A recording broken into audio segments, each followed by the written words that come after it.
ہماری سب سے پہلی بڑی غلطی یہ ہے کہ ہم اس دنیاوی زندگی کو اصل میں ایک مزے کی زندگی گزارنے کا ایک پیریڈ سمجھتے ہیں، اور اسی لیے جب کوئی پریشانی آتی ہے تو بہت زیادہ پریشان ہو جاتے ہیں۔ اصل میں یہ دنیاوی زندگی امتحان کے لیے ہے، کوئی نہ کوئی امتحان مستقل لگا رہتا ہے اس دنیاوی زندگی میں، یہ ہے ہی اس لیے۔ اور انبیاء علیہ السلام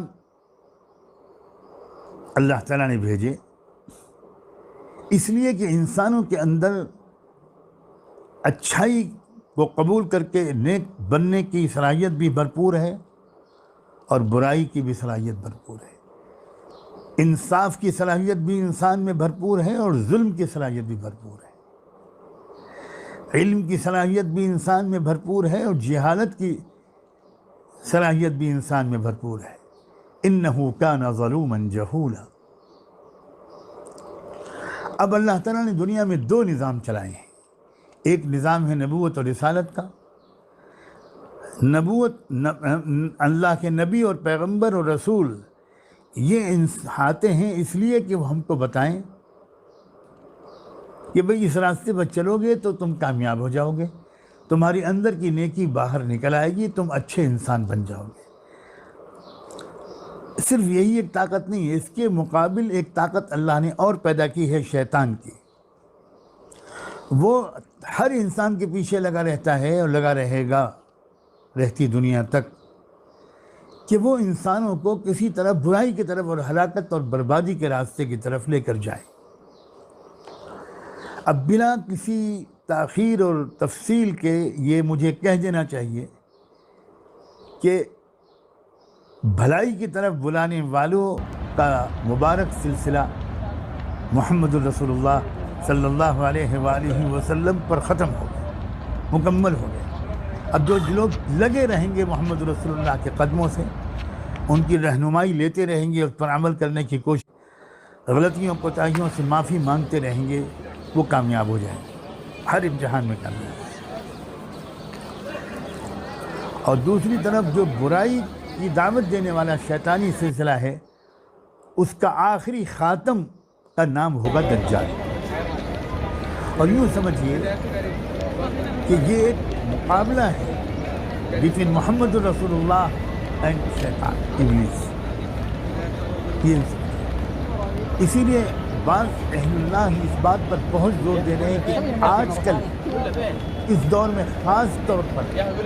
درود شریف کی کثرت اور ہر کام کو استحضار کے ساتھ سنت کے مطابق کرنے کی عادت ڈالنا، یہ فتنہ دجال سے حفاظت کا ایک بہت اہم سبب ہے، کیونکہ اس سے ہمارا رشتہ رسول اللہ سے روحانی طور پر جڑتا چلا جائے گا، مضبوط ہوتا چلا جائے گا۔ اور جس کا رشتہ ان کی ذات سے روحانی طور پر مضبوط ہوا، صرف ظاہری اعمال کے سطح پر نہیں بلکہ قلب کی محبت ان سے ہو جائے، لگاؤ ہو جائے، انس ہو جائے، چلتے پھرتے اٹھتے بیٹھتے وہ یاد آنے لگیں، ان سے محبت کی کیفیت ہو، کبھی کبھی آنکھیں ان کی یاد میں نم ہوں۔ جب یہ کیفیت ہوگی اور زندگی ان کے نقش قدم پر گزارنے کی سنجیدہ کوشش ہوگی، تو ایسی کوشش کرنے والا اس عظیم ترین شخصیت کی روحانی تاثیر کی برکت سے دجال کے فتنے سے بھی انشاءاللہ محفوظ رہے گا۔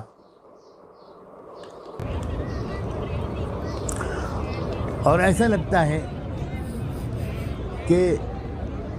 اللہ تعالیٰ یہ دکھانا چاہتے ہیں کہ شیطان کی آخری طاقت کے ظہور کے زمانے میں بھی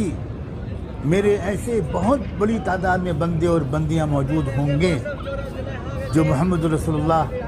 صلی اللہ علیہ وآلہ وسلم اور ان کے نائبین سے اچھی وابستگی کی برکت سے اس دجال کے سحر میں آنے سے محفوظ رہیں۔ بہت سی احادیث میں جو اس آخری زمانے کی علامات کے بارے میں جو آگاہیاں آپ نے دی ہیں، ان میں ایک اور آگاہی بلکہ خوشخبری ایک ایسی شخصیت کے بارے میں ہے کہ جو ظلم و انصاف اور برائی کی طاقتوں کے خلاف ایک فیصلہ کن اور کامیاب جنگ لڑے گا۔ یہ بہت اہم بات ہے۔ میں نے یہ بھی مناسب سمجھا